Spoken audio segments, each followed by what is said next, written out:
Chapter 18, Sloka 5. Yajna dana tapa karma. Yajna dana tapa karma.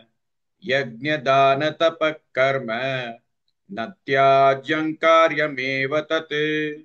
Natyajyam karyameva tat. Natyajyam karyameva tat. Yajna dana tapa karma.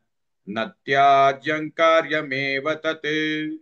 यज्ञदानतपः कर्म न त्याज्यं कार्यमेव तत् यज्ञदानतपः कर्म न त्याज्यं कार्यमेव तत् यज्ञदानतपः कर्म न त्याज्यं कार्यमेव तत् यज्ञदानतपः कर्म न त्याज्यं कार्यमेव तत् यज्ञो दानं तपश्चैव यज्ञो दानं तपश्चैव यज्ञो दानं तपश्चैव पावनानि मनीषिणाम् पावनानि मनीषिणाम् पावनानि मनीषिणाम् यज्ञो दानं तपश्चैव पावनानि मनीषिणाम् यज्ञो दानं तपश्चैव पावनानि मनीषिणाम्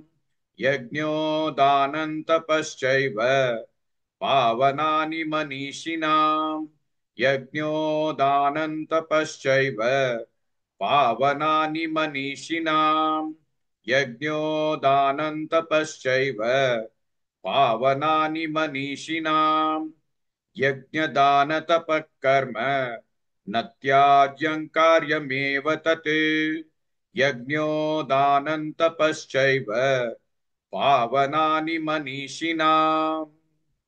Please like and share this video because you could be instrumental in helping someone around the world recite the Srimad Bhagavad Gita, thereby helping them to have a life of unending opulence, victory and prosperity.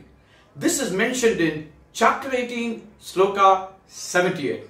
Yes, don't forget to buy my book, Leadership Can Be Child's Play. Namaste.